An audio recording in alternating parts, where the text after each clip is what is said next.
Hi guys, welcome back to the channel, or welcome to the channel. I am Hannah, and I am a girl who loves to read and anything to do with books. And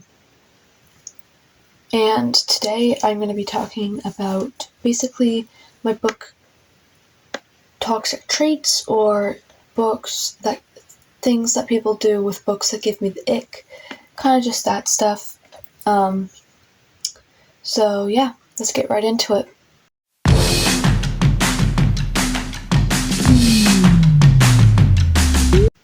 Okay, the first thing that gives me the ick, this just gives me the ick, it's not like a toxic trait or anything, it just gives me the ick. When bookshelves are color coordinated, hear me out. Yes, they are very aesthetically pleasing and they tickle your brain, they are so pretty, but the fact that sometimes series will have to be split up. Like, I have an example right here. These two books, Red and Orange. Yes, technically they go one after the other, but still, if there was a red book or another orange book in between, they would be separated. And that just bothers me because I'm like, books that are in a series are not supposed to be separated. They're supposed to be in or right beside each other. So that just bothers me. That's why I don't have a color coordinated bookshelf. My bookshelf is basically, alphabetized by last name.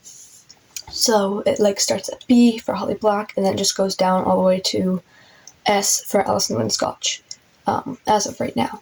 So that's kind of that.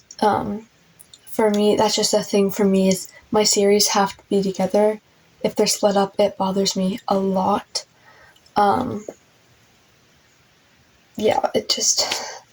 It's a whole thing that really bothers me, so it's hard to keep track of it. And then it's like, yeah, whatever.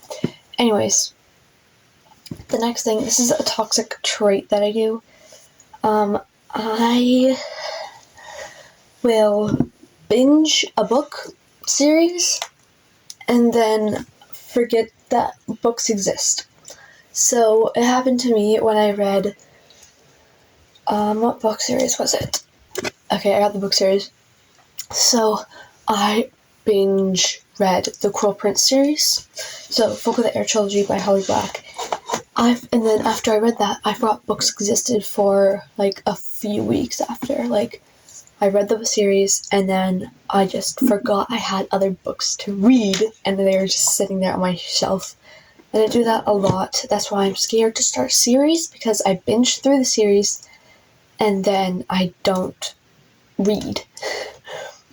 That's why I don't like starting series near the end of the year, because another toxic trait that I do, so this is toxic trait number 2, I will read first 2-3 books in a series. If it's like a series and not a trilogy or duology, I'll read the first few books and then I take a break and I read other books, and then I finish the series and I have no idea what's going on.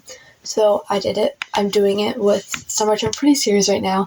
I read the first and second book, and now I'm like, haven't read the third book yet because I'm scared.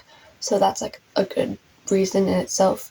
But 2 is just, I take breaks in between books. So especially if I'm reading a dark romance or a dark fantasy, sometimes I just need a light and fluffy book. But these aren't dark romances or dark fantasies or anything. Summer Term Pretty is a light and fluffy romance book, so I don't even know what I'm doing. No idea. Just between us did the love affair make you all too well. Just between us, I remember it all. Too well. Oh, I thought I was sorry. ADHD, Taylor Swift break. Anyways, sorry about that. I'm not the best singer. My next book ick.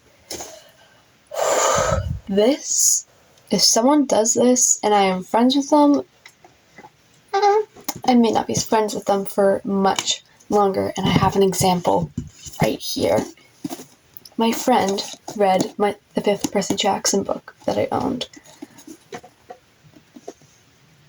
Look how much that spine is, like, it's physically, like, it's cracked everywhere. If someone cracks a book spine, I can't guarantee I will stay friends with them if I'm already friends with them. Like, it just, if you crack your book spines, no hate on you. I just don't understand how you can live with a crease in the spine of your book that faces off your bookshelf that everyone sees. Like, I prefer my books to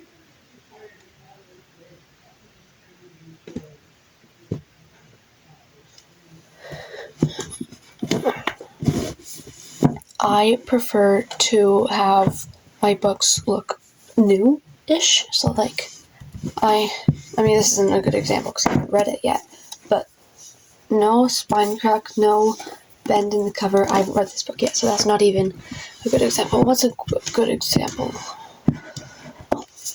Here we go. Icebreaker. Look at the spine. Not a single crack. You can't see. Not a single crack. Not a bend in the spine. Cover pristine. Back cover pristine. Guess where I got this? The drugstore. It already had no cracks or anything. I've read this book twice already.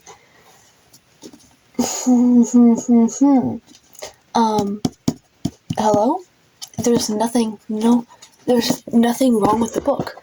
So that makes me like, this is one of my books that I'm sad about, Love Hypothesis. It's like, kind of like scratched off on this side, but it came like that.